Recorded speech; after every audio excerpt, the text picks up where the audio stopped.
ॐ सहना भवतु सहनौ भुनक्तु सह वीर्यं करवावहै तेजस्विनावधीतमस्तु मा विद्विषावहै। ॐ शान्ति शान्ति शान्तिः।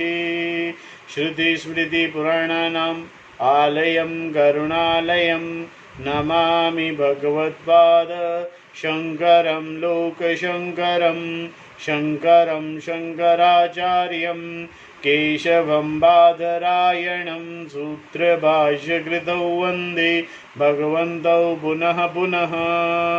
ॐ त्वमेव माता च पिता त्वमेव त्वमेव विद्या द्रविणं त्वमेव त्वमेव सर्वं मम देव देव।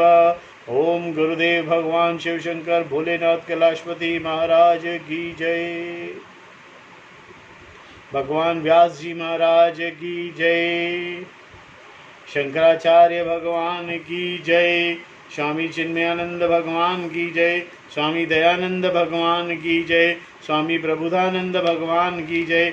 माता पिता की जय। सभी गुरु देवताओं की जय। श्री कृष्ण गोविंद हरे मुरारी हे नाथ नारायण वासुदेवा।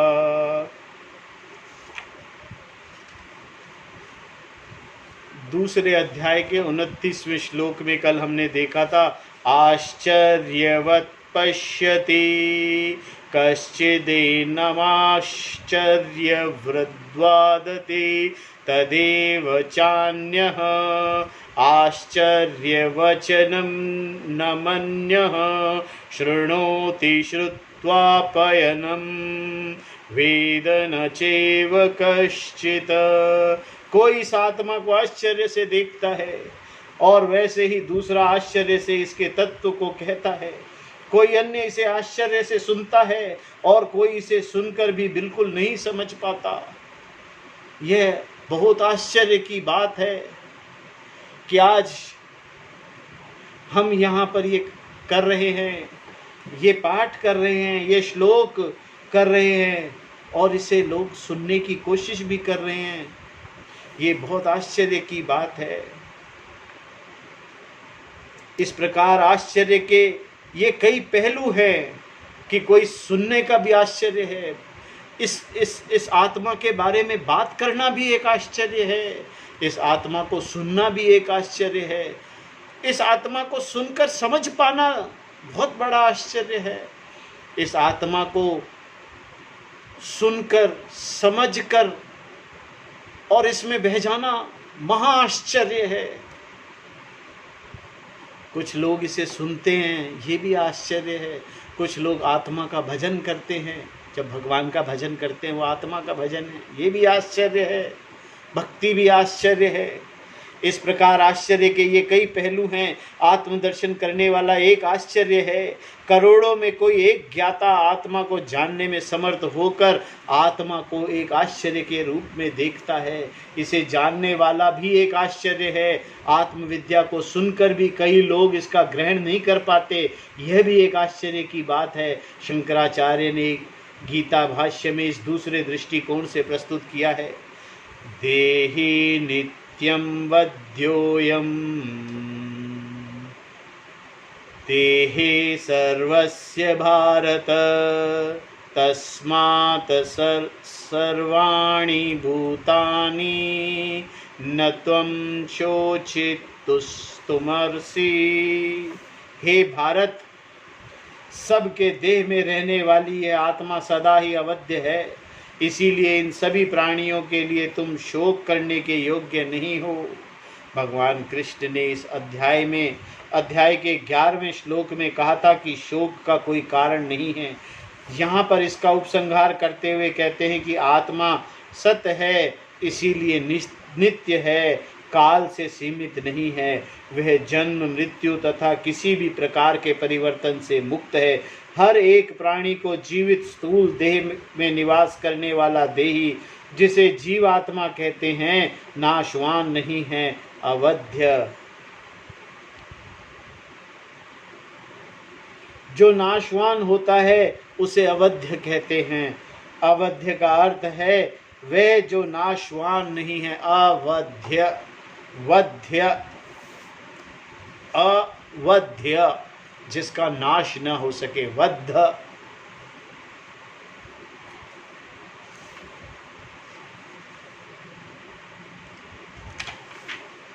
देही का नाश कभी नहीं होता। नित्य अवध्य, देही माने इस देह में रहने वाला। इस देह में रहने वाले का कभी नाश नहीं होता। वो नित्य अवध्य है। अवध्य, वह सदा अवध्य है। शरीर नष्ट होने पर भी शरीर में रहने वाले शरीरी का नाश नहीं होता। भगवान ने इस सच्चाई को स्थापित करना चाहा कि देह के नष्ट होने पर भी देही नष्ट नहीं होता। इसीलिए उन्होंने अर्जुन से कहा कि किसी भी प्राणी के लिए शोक युक्त होना तुम्हारे योग्य नहीं है।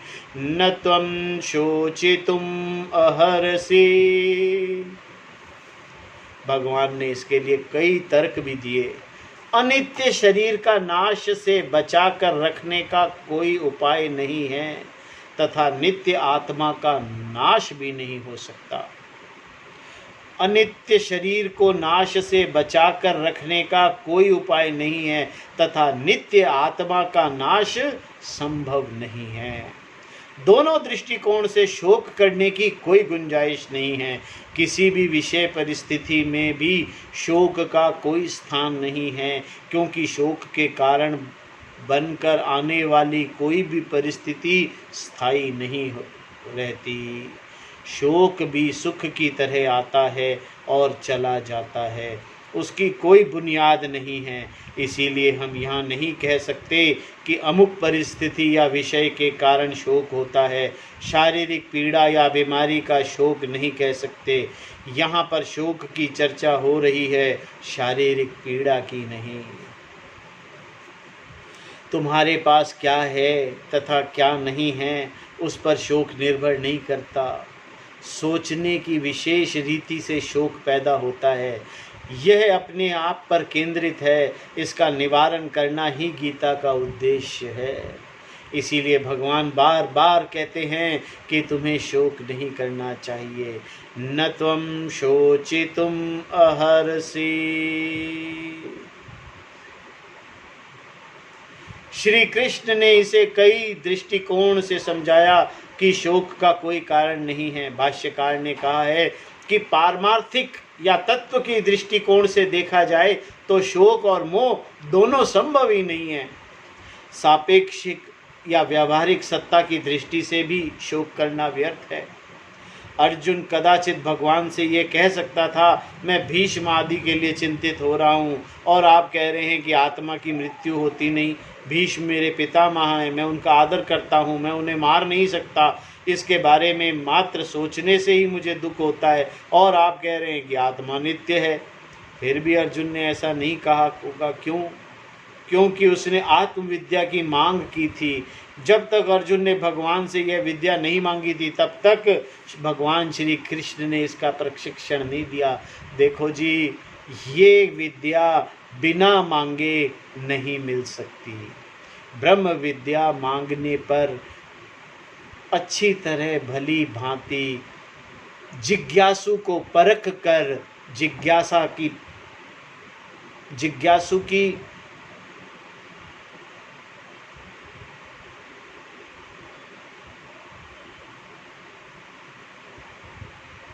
तत्परता को जानकर उसे यह शिक्षा दी जाती है।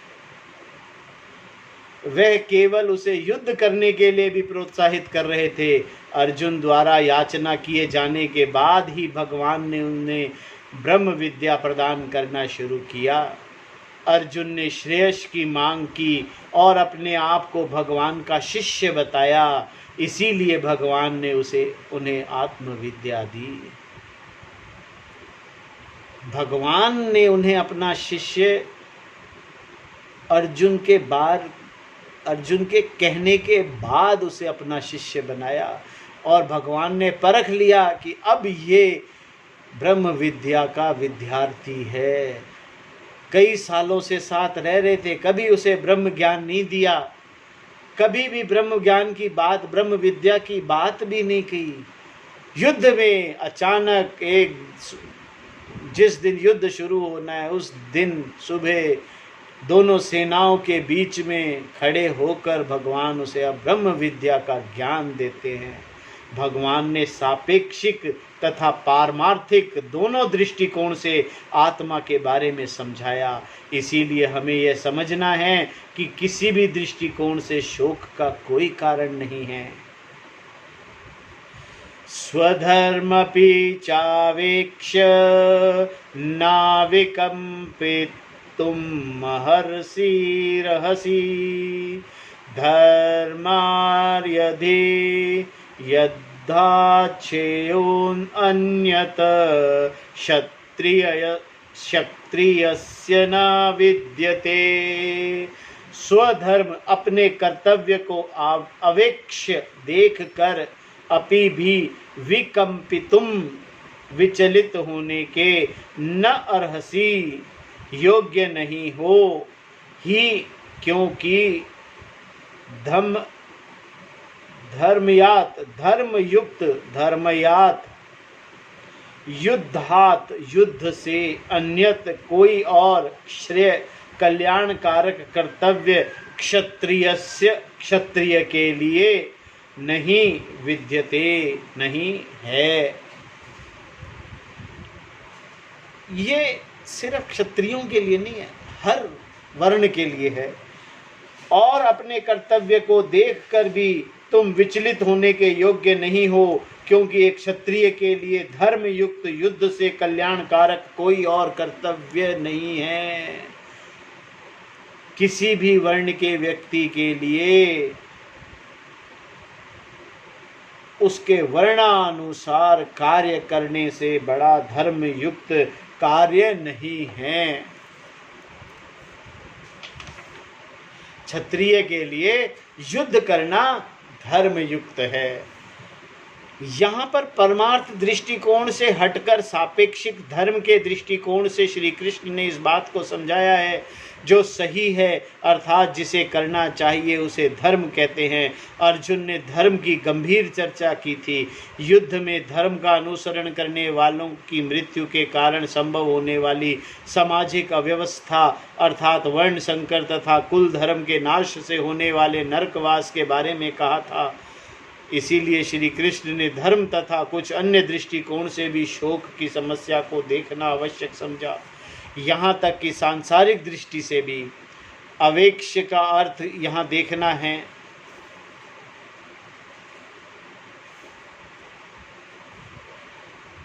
स्वधर्म अपने कर्तव्य के दृष्टिकोण से देखना। अवेक्ष्य का अर्थ है देखना। स्वधर्म अपने कर्तव्य के दृष्टिकोण से देखना। भगवान अर्जुन कहते हैं कि स्वकर्म के प्रति उसका विचलित होना उसके योग्य नहीं था। अपने कर्म को छोड़कर भागना किसी के लिए भी उचित नहीं है। अर्जुन ये युद्ध छोड़कर जाना चाह रहा था, वो विचलित हो रहा था। अपना कर्म छोड़कर स्वकर्म के प्रति उसका विचलित होना उसके योग्य नहीं था। किसी के लिए भी स्वकर्म के प्रति विचलित होना योग्य नहीं है। अर्जुन क्षत्रिय होने के साथ साथ एक राजपुत्र भी था। अपने भाइयों के साथ मिलकर धर्म की रक्षा करना उसका कर्तव्य था। अर्जुन उन साधारण सैनिकों में से नहीं था जिनको सैन्य में केवल इस कुछ नियमित आदेशों का पालन करने के लिए रखा जाता है। वह राज परिवार का एक मुख्य सदस्य था। राज्य में न्याय और व्यवस्था का अनुमोदन करना उसका कर्तव्य था। राज्य करना और राज्य की रक्षा करना उसका धर्म है। जिस प्रकार अर्जुन का धर्म राज्य की रक्षा करना है, उसी प्रकार एक मनुष्य, साधारण मनुष्य का धर्म अपनी घर गृहस्थी, अपने संबंध आदि की रक्षा करना, अपने अर्थ की रक्षा करना, अपने धर्म की रक्षा करना उसका धर्म है। 13 वर्ष के निर्वासन के बाद पश्चात पांडवों ने जब दुर्योधन से राज्य वापस मांगा तब वह उन्हें कुछ भी देने को तैयार नहीं था। दुर्योधन एक राज्य पहाड़ी था, उसके राज्य काल का हर पल विधि विरुद्ध तथा अधर्म से युक्त था। श्री कृष्ण ने अर्जुन से कहा कि एक क्षत्रिय होने के नाते उसे दुर्योधन के अधर्म को रोकना होगा। अतः भगवान यहाँ कहते हैं कि स्वधर्म का ध्यान रखते हुए अर्जुन को बिना किसी संकोच के अपने कर्तव्य का पालन करना चाहिए। अस्त्र शस्त्र की विद्या प्राप्त किए हुए एक योद्धा को सदा चुस्त होकर शांति काल में भी अभ्यास करते रहना चाहिए, भले ही उसके जीवन काल में युद्ध होने से पहले अपनी प्रवीणता का प्रदर्शन किए बिना ही उसे सेवा निवृत्त क्यों ना होना पड़े।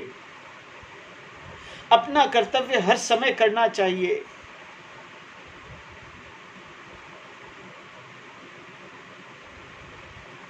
पर हमने पहले एक बात कही थी कि आत्मा जो है वो कर्ता नहीं होती। ये दोनों बातों को बहुत गहरीता से सुनना है।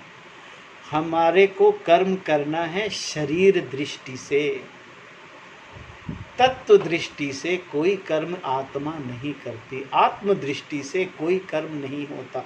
यही संपूर्ण गीता का ज्ञान है। तो शरीर दृष्टि से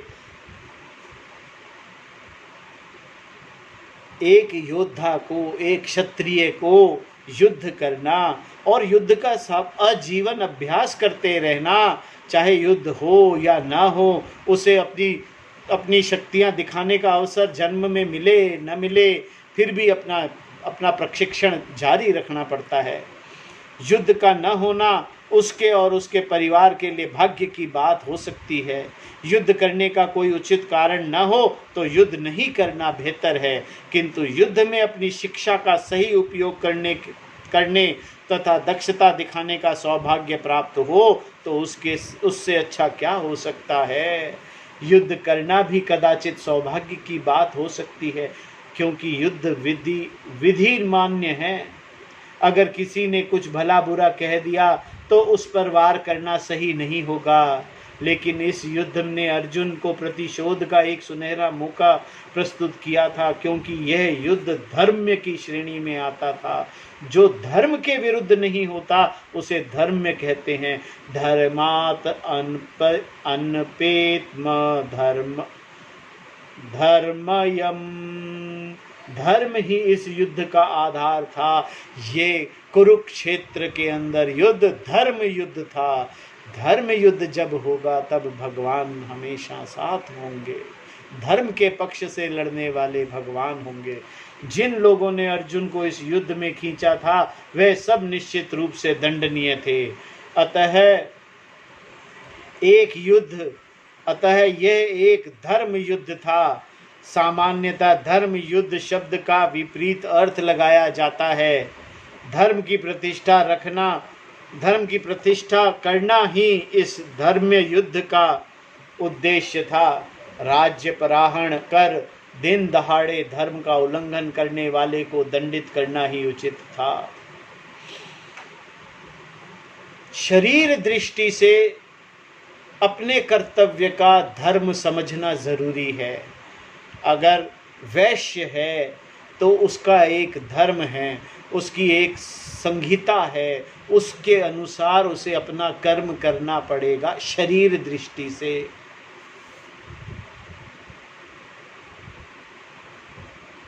यह अवसर अस्त्र शस्त्र चलाते हुए अपनी दक्षता प्रदर्शन करने का है तथा यही उसका कर्तव्य भी है। बहुत दिनों से अर्जुन ने अपने शस्त्रों का उपयोग नहीं किया था, फिर भी उसने उन सब को भली प्रकार संभाल कर रखा था। उसके अधिकतर अस्त्र मंत्रों से शक्ति से चलते थे। उसे प्रतिदिन इन मंत्रों का जाप करना पड़ता था। इस तरह उसने इन अस्त्रों की शक्ति को जीवित रखा था। अस्त्र शस्त्र के वे मंत्र तथा उनके उपयोग की विद्या प्राप्त करने में उसने कोई कसर नहीं छोड़ी थी। उसने यह सब धर्म की रक्षा करने के लिए किया था, लोगों का नाश करने के लिए या अपना पराक्रम दिखाने के लिए नहीं। और अब वही घड़ी आ गई थी। अतः धर्म की रक्षा करने के लिए जो कुछ करना आवश्यक था उसने कर लिया था। अब इसके प्रति खेद की कोई गुंजाइश नहीं थी। भगवान ने इसकी ओर उसका ध्यान आकर्षित करते हुए यह भी कहा कि अर्जुन, जैसा एक क्षत्रिय के लिए इससे अधिक उचित कुछ भी नहीं है। श्री कृष्ण ने कहा, इस संदर्भ में जो उचित है उसे तुम्हें करना ही होगा। तुम्हें युद्ध अवश्य करना, सही, यही तुम्हारा धर्म है और कर्तव्य भी। शरीर दृष्टि से अपने वर्ण अनुसार जो कार्य आपने अपने लिए चुना है उसे करना आवश्यक है। शरीर दृष्टि से शरीर की ज़रूरतों को, यहाँ ज़रूरत शब्द जो है बहुत मायने रखता है। शारीरिक ज़रूरतों को पूरा करना धर्म है। यदृच्छया चोपपन्नं स्वर्गद्वारं पाव्रतं सुखिनः क्षत्रिया पार्थ लभन्ते युद्धमीदर्शम्। पार्थ, हे प्रथा के पुत्र अर्जुन, यदच्छया अपने आप, यदच्छया उपपत्रम प्राप्त हुए, च और अपावृतम खुले हुए, स्वर्ग द्वारम स्वर्ग के द्वार के रूप में, ईदर्शम युद्धम इस प्रकार के युद्ध को, सुखिनः भाग्यवान क्षत्रिय ही लभन्ते पाते हैं। हे प्रथा पुत्र अर्जुन, अपने आप प्राप्त हुए खुले हुए स्वर्ग के द्वार के रूप में इस प्रकार के युद्ध को भाग्यवान क्षत्रिय ही पाते हैं। बिना इच्छा के या बिना मांगे जो प्राप्त होता है उसे यद इच्छा कहते हैं। भगवान ने अर्जुन से कहा कि स्वर्ग के द्वार उसके लिए खुले हैं। इच्छा किए बिना ही अर्जुन को स्वर्ग प्राप्त हो रहा है। ऐसा कहा जाता है कि जो व्यक्ति अपने कर्तव्य को करते हुए मृत्यु को प्राप्त होता है उसे स्वर्ग की प्राप्ति होती है। अपने कर्म ईमानदारी से धर्म युक्त कर्म करते हुए जो मृत्यु को प्राप्त होता है उसे स्वर्ग की प्राप्ति होती है। यह एक वेदोक्त कर्म फल है। भगवान ने अर्जुन से कहा, यदि तुम अपने कर्तव्य का पालन करोगे तो फल के रूप में तुम्हें स्वर्गलोक की प्राप्ति होगी। प्रार्थना किए बिना ही तुम्हारे लिए इसके द्वार खुले हैं। साथ ही उन्होंने अर्जुन से यह भी कहा कि इस प्रकार के युद्ध को ईदृशम युद्धम केवल भाग्यवान ही प्राप्त करते हैं। सुखिनः क्षत्रियः लभन्ते, साधारण लोग नहीं करते। बिना इच्छा किए फल मिले वो मनुष्य, वो जीव साधारण नहीं होता। बिना इच्छा किए किसी का फल मिले, कोई पुण्य फल मिले। यहाँ यह प्रश्न उठता है कि क्या दुर्योधन के पक्ष में युद्ध करने वाले क्षत्रिय भाग्यवान नहीं थे?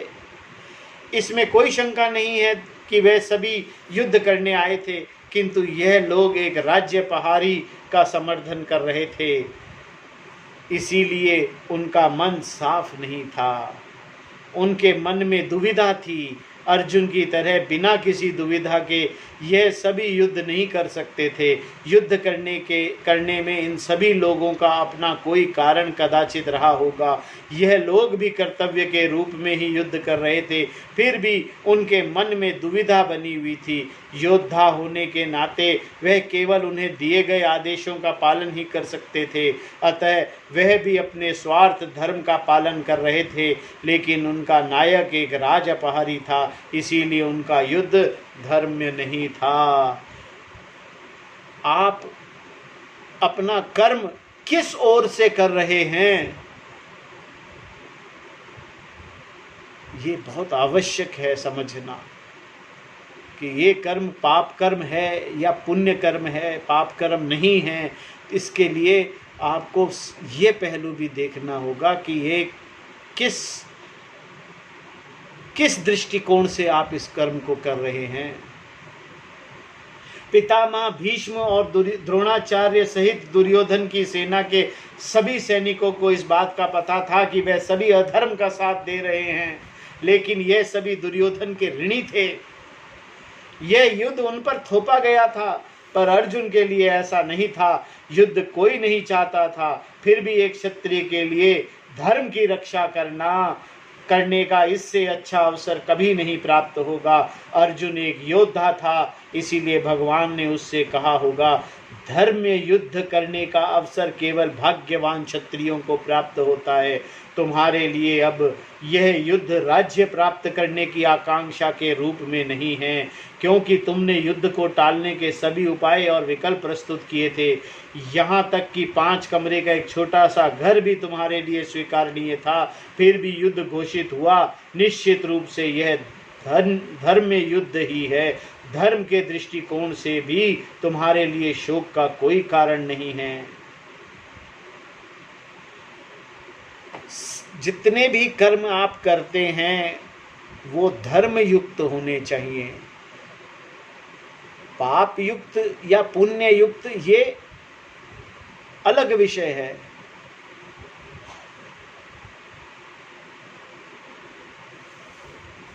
भगवान ने आरंभ में अर्जुन से कहा था कि जो शोक करने योग्य नहीं है उस पर तुम शोक कर रहे हो। अशोचन्य अनवशोच्यत्वम तथा स्वधर्म को मानकर मन में रखकर अपने कथन की प्राथमिकता तथा व्यवहारिक दोनों दृष्टिकोण से पुष्टि करते हुए कहा कि शोक करने की कोई जायज़ कारण होता ही नहीं।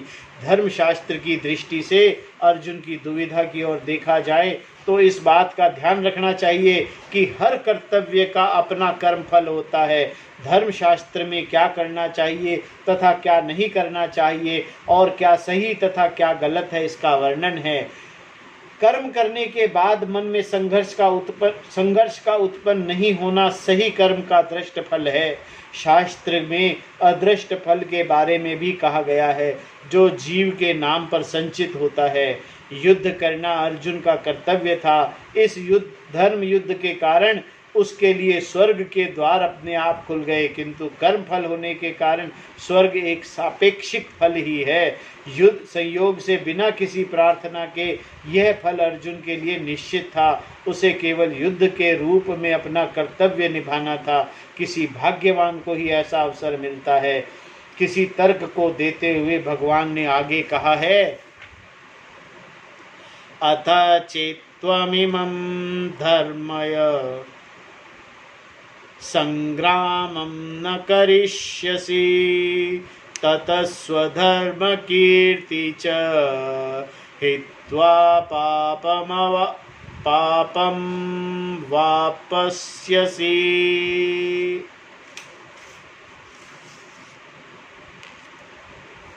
अतः इसलिए चेत यदि तुम इमं इस धर्मयुक्त संग्रामम युद्ध को न करिष्यसि नहीं करोगे, ततः तो उससे स्वधर्म को कीर्ति को हित्वा खोकर पाप को अवाप्यसि प्राप्त होगे।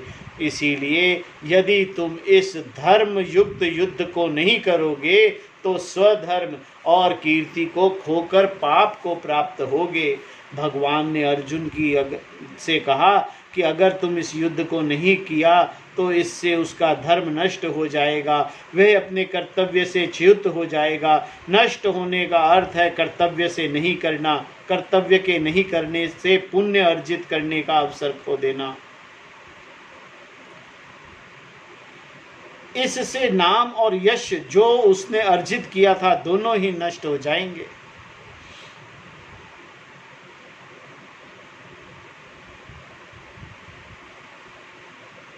युद्ध रूपी कर्तव्य के नहीं करने से वह पाप का भागी होगा।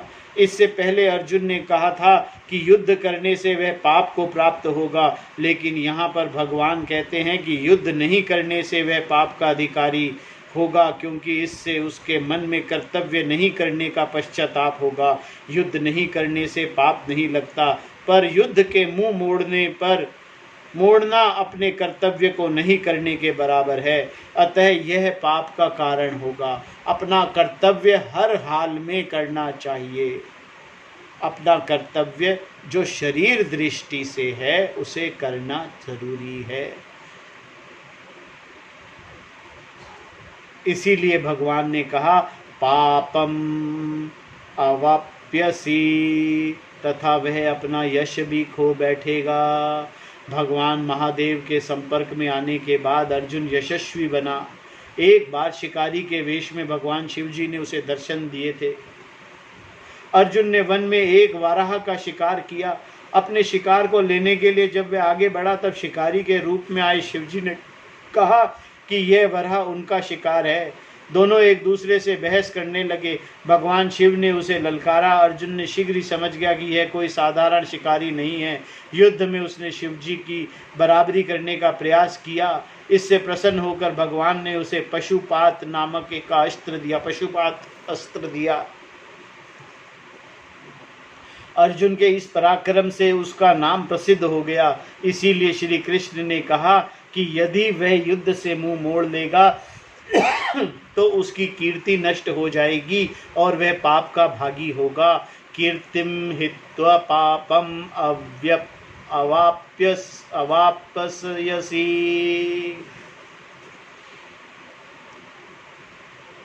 जिस कर्म को करना चाहिए उसे नहीं करना दोष समझा जाता है, किंतु उसे पाप नहीं कहा जा सकता। कुछ नहीं करने से पाप कैसे हो सकता है? कर्म का करना ही कर्म फल को उत्पादित करता है, उसका नहीं करना कर्म फल को जनित नहीं करता। कर्म के नहीं करने से कर्म फल का अभाव होगा। अगर तुम वह कर्म करते तो तुम्हें उसका फल तुम्हें मिलता। कर्तव्य का नहीं करना प्रत्यक्ष रूप से फल का निर्माण नहीं करता, लेकिन उसका असर निश्चित रूप से होता है। उदाहरणतः यदि तुम स्नान नहीं करोगे और कपड़ों को नहीं धुलवाओगे तो तुम्हारा ध्यान उसकी ओर हो या ना हो, दूसरों को अवश्य पता चलेगा। इससे ही दृष्ट फल कहते हैं। अगर अपने कमरे को साफ सुथरा नहीं रखोगे तो थोड़े ही समय में अस्त व्यस्तता दिखाई देने लगेगी। अस्त व्यस्तता इस सृष्टि का एक अंग है। किसी कार्य को नहीं करने से भी दृष्ट फल प्राप्त होता है, लेकिन अदृष्ट फल की उत्पत्ति केवल सही और गलत प्रकार के कर्म पर निर्भर करती है।